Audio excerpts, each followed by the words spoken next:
현재 러시아 재무부 내에서는 당장 전쟁을 그만두어야 한다는 말들이 계속 올라오고 있습니다. 우크라이나 전쟁이 지속되면서 이제는 러시아가 감당할 수 없는 수준까지 전비가 치솟고 있는데요. 오늘 이 내용 좀 제대로 보도록 하겠습니다. 바로 보시죠. 블룸버그 통신 보도에 따르면요, 러시아 재무부와 러시아 중앙은행 관계자들은 현재 국방비 지출 예상 수준이 정부 재정 적자를 위험할 정도로 확대하고 있다고 크렘린궁에 전했다고 합니다. 최근 몇 달 동안 러시아 경제 상황과 국가 예산에 대한 우려가 커져 나온 상황 속에서 이런 보도가 나오기 시작한 것인데요. 푸틴 러시아 대통령은 재무부 관리들에게 국방비 삭감에 앞서 다른 예산 분야에서 삭감 방안을 찾도록 지시했다고 합니다. 구체적으로 어떤 예산을 줄일지에 관한 내용은 공개되지 않았는데요. 파이낸셜 타임스에서 입수한 서한에 따르면요, 지난 2월 내각에 전쟁 비용 증가분을 충당하기 위해 다른 분야의 예정 지출을 동결할 것을 요청했다고 합니다. 당장 러시아는 올해 국방, 안보 예산으로 전체 예산의 40%에 해당하는 총 355조 6,600억 원을 배정한 상태입니다. 하지만 그런데도 국방비가 부족하여 최소 2조 루블, 하나로 40조 원 정도의 재정 부족이 발생할 것으로 추산했는데요. 당장 러시아의 재정 상황은 이미 많이 악화가 된 상태입니다. 러시아 정부는 올해 재정 적자를 80조 2,200억 원으로 계획했지만요, 4월까지 이미 124조 5,500억 원, GDP의 2.5%가 적자가 쌓여있는 상태입니다. 이는 2022년 우크라이나 전쟁 개전 이후 최대 규모입니다. 중동전쟁으로 인해 국제유가가 급등하면서 러시아 재정의 일부 숨통이 트이긴 했지만요, 유가 상승에 따른 추가 수입만으로는 급증한 전쟁 비용을 모두 충당하기는 어려울 것으로 전망되고 있습니다. 그리고 민간 기업들은 전쟁 물자 우선 배정으로 인해 생산 차질을 겪으며 경쟁력을 잃어가고 있는데요. 현재 러시아 정부는 군수 산업을 최우선으로 지원하고 있습니다. 원자재와 자금, 인력까지 군수 업체에 집중적으로 투입되고 있는데요. 이 때문에 민간 제조 업체들은 필요한 자원을 제때 확보하지 못하는 사례가 늘어나고 있습니다. 생산 일정이 지연되는 것은 물론이고 신규 투자 역시 크게 위축되고 있습니다. 특히 첨단 기술 분야와 소비재 산업에서는 경쟁력 약화 현상이 점점 뚜렷하게 나타나고 있습니다. 기업으로서는 정부 군수 계약이 아닌 일반 사업으로는 생존이 어려워지고 있다는 이야기까지 나오고 있습니다. 노동력 부족 현상 또한 매우 심각한 수준에 도달한 상황입니다. 우크라이나 전쟁이 장기화하면서 수많은 인력이 군대로 동원됐고요, 전쟁을 피하고자 해외로 떠난 인력도 적지 않은 것으로 알려져 있습니다. 특히 생산 현장과 IT 업계, 건설업계에서는 숙련된 인력을 구하기 어려워졌다는 불만이 계속 나오고 있습니다. 기업들은 임금을 올려서라도 사람을 확보하려고 하고 있지만 그것마저 쉽지 않은 상태입니다. 인건비 상승은 물가 상승으로 이어지고 있고요, 물가 상승은 다시 국민의 생활 부담으로 키우는 악순환으로 연결되고 있습니다. 여기에 우크라이나 전쟁으로 인한 러시아군의 인적 손실도 상당한 부담으로 작용하고 있습니다. 정확한 사상자 수는 공개되지 않고 있지만 미국 전략국제연구소는 러시아군의 누적 사상자가 100만 명에서 120만 명 이상에 이를 수 있다고 추산하고 있습니다. 물론 사상자에는 전사자뿐만 아니라 부상자도 포함되는데요. 중요한 점은 이들 가운데 상당수가 경제활동의 중심이 되는 젊은 세대라는 것입니다. 산업 현장을 이끌어야 할 인력들이 전쟁으로 빠져나가면서 노동시장의 구조 자체가 흔들리고 있습니다. 러시아 경제가 성장하기 위해서는 생산할 수 있는 인구가 필요한데요, 지금은 그 기반이 점점 약화하고 있다는 우려가 커지고 있습니다. 이러한 경제 불안은 푸틴 정권에도 상당한 부담으로 작용하고 있습니다. 물가는 오르고 세금 부담은 커지고 있으며 기업들은 어려움을 호소하고 있습니다. 그동안은 전쟁이 국민의 일상과 어느 정도 분리되어 있다는 인식이 있었지만 최근에는 경제 문제를 통해 전쟁의 영향이 직접 체감되기 시작했다는 평가도 나오고 있습니다. 러시아 지도부가 군사적 목표와 경제적 현실 사이에서 점점 더 어려운 선택을 강요받고 있는 이유도 바로 여기에 있습니다. 거기다가 러시아 내 불만도 점차 커지고 있습니다. 현재 러시아는 인터넷 차단과 세금 인상, 인플레이션이 이어지고 있습니다. 러시아 내 민심도 크게 흔들리고 있죠. 당장 가디언지 보도에 따르면요, 러시아 엘리트층의 실망감이 커지고 있다고 보도하기도 했습니다. 그리고 한때 푸틴을 옹호하던 사람들도 더 이상 그렇게 하지 않는다, 푸틴의 지지율은 하락하고 러시아 경제는 압박받고 있으며 침 크렘린 성향 블로거들조차 드물게 대통령을 비판하기 시작했다고 가디언지가 보도하기도 했습니다. 거기다가 러시아 정부 내에서도 견해차가 상당한 것으로 전해지고 있습니다. 국방부 관료들은 군사비 지출을 더 늘려야 한다고 주장하고 있는데요, 아직 우크라이나 전쟁이 끝나지 않은 상황에서 국방비를 줄이는 것은 매우 위험한 선택이라고 보고 있습니다. 현재 러시아 경제 상당수가 군수산업 중심으로 재편된 상태이기 때문입니다. 실제로 수많은 공장이 전차와 포탄, 미사일, 드론 생산에 집중하고 있고요, 관련 기업들은 정부 군수 계약에 크게 의존하고 있습니다. 이런 상황에서 국방비를 급격하게 줄일 경우 생산 설비가 멈추고 기업 수익이 감소하면서 대규모 실업 사태까지 발생할 수 있다고 우려하고 있습니다. 국방부 측은 전쟁이 진행 중인 상황에서 군수 생산 능력까지 약화한다면 전선과 경제를 동시에 잃을 수 있다고 주장하고 있습니다. 반면 러시아 재무부와 중앙은행의 입장은 전혀 다릅니다. 이들은 이미 국가 재정의 위험수에 도달했다고 판단하고 있습니다. 전쟁 비용이 해마다 증가하고 있는 데다 세수 증가 속도는 이를 따라가지 못하고 있기 때문입니다. 특히 재무부는 현재와 같은 지출 구조가 유지될 경우 앞으로 교육과 의료, 사회복지 등 민간 부문 예산을 계속 삭감해야 하는 상황이 올 수 있다고 경고하고 있습니다. 또한 인플레이션 압력이 계속 커지면서 국민의 생활 수준이 더 악화할 가능성도 우려하고 있습니다. 러시아 재무부에서는 지금 당장 전쟁을 끝내야 한다고 말하고 있는 모습입니다. 전쟁이 길어질수록 재정 적자는 더 커지고 국가 비축 자금은 더 빠르게 줄어들 수밖에 없다고 보고 있기 때문입니다. 실제로 러시아 정부가 보유한 여러 재정 완충 장치들도 전쟁 이후 지속적으로 감소한 상태입니다. 재무부 관계자들은 지금 결단을 내리지 못하면 앞으로 선택할 수 있는 카드 자체가 크게 줄어들 수 있다고 보고 있습니다. 러시아 내부에서는 이제 군사적 목표를 우선해야 한다는 세력과 경제 안정을 먼저 회복해야 한다는 세력이 정면으로 충돌하는 모습이 나타나고 있습니다. 푸틴 입장에서도 상황이 쉽지 않습니다. 지금 러시아가 처한 문제는 전쟁만의 문제가 아니라 경제와 정치 그리고 권력 유지까지 모두 연결되어 있기 때문입니다. 전쟁을 계속 밀어붙이자니 경제가 버티기 어려운 수준까지 압박받고 있습니다. 국방비는 계속 늘어나고 있고 배정 적자는 확대되고 있으며 민간 경제는 활력을 잃어가고 있습니다. 러시아 재무부와 중앙은행이 공개적으로 우려를 표할 정도라면 상황이 생각보다 심각하다는 의미로 볼 수 있습니다. 그렇다고 전쟁을 중단하는 것도 푸틴에게는 부담이 될 수 있습니다. 우크라이나 전쟁이 시작된 이후 러시아는 막대한 자금과 인력, 장비를 투입해왔습니다. 수많은 제재를 감수했고 국민에게도 여러 희생을 요구해왔습니다. 이런 상황에서 뚜렷한 성과 없이 전쟁을 마무리하게 된다면 왜 그렇게 큰 비용을 치렀는지에 대한 의문이 제기될 수 있습니다. 러시아 내부 강경파 세력과 국부 역시 강하게 반발할 가능성이 있습니다. 여기에 군부와 경제 관료들 사이에 시각 차이도 점점 벌어지고 있습니다. 군부는 지금 국방비를 줄이는 것은 위험하다고 주장하고 있습니다. 전선에서 군사작전이 계속 진행 중인 만큼 생산량을 유지하고 병력을 지원하기 위해서는 오히려 더 많은 예산이 필요하다는 태도입니다. 반면 재무부와 중앙은행은 지금과 같은 지출 구조를 더 이상 유지하기 어렵다고 보고 있습니다. 국방비를 계속 늘리다 보면 국가 재정 자체가 흔들릴 수 있다는 것입니다. 이 때문에 푸틴은 매우 어려운 선택지 앞에 놓여있다는 평가가 나옵니다. 군부의 요구를 받아들여 전쟁에 집중하면 경제 부담이 커질 수 있습니다. 반대로 경제 안정을 위해 지출을 줄이거나 전쟁 규모를 축소할 때는 군부와 강경파의 불만이 커질 수 있습니다. 실제로 최근 러시아 내부에서는 경제 관료들과 안보 관료들 사이에 의견 차이가 나타나고 있다는 보도도 이어지고 있습니다. 더 큰 문제는 시간이 푸틴 편이 아닐 수 있다는 점입니다. 전쟁이 장기화할수록 재정 부담은 누적되고 노동력 부족 문제도 심화할 수 있습니다. 국민이 체감하는 생활비 부담 역시 더 커질 가능성이 있습니다.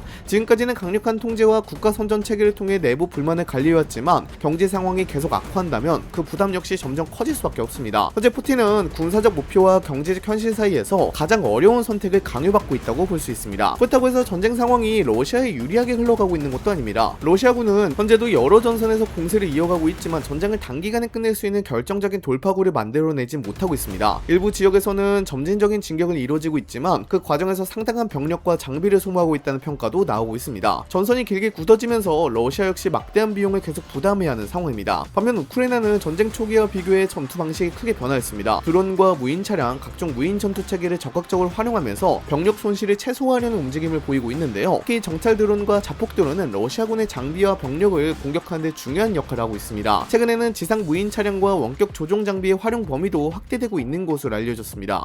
우크라이나로서는 병력 부족 문제를 기술력으로 보완하려는 시도를 이어가고 있는 것입니다. 러시아가 계속해서 우크라이나 주요 도시와 군사시설을 공격하고는 있지만 우크라이나가 항복하거나 협상 조건을 수용할 조짐은 거의 보이지 않고 있습니다. 오히려 우크라이나 정부는 장기전을 준비하며 군수 생산 능력을 확대하고 있고요. 유럽 국가들과의 군사협력도 계속 강화하고 있습니다. 여기에 서방 국가들의 지원도 여전히 이어지고 있습니다. 미국과 유럽 국가들은 군사 장비와 탄약, 정보 지원을 계속 제공하고 있으며 우크라이나의 방위 산업 육성에도 협력하고 있습니다. 러시아로서는 전쟁이 길어질수록 우크라이나뿐 아니라 사실상 서방 전체와 장기적인 소모전을 이어가야 하는 부담을 안고 있습니다. 이런 이유로 러시아 내부에서는 전쟁 비용은 계속 늘어나는데 전황은 기대만큼 빠르게 진전되지 않는 것 아니냐는 우려도 나오고 있습니다.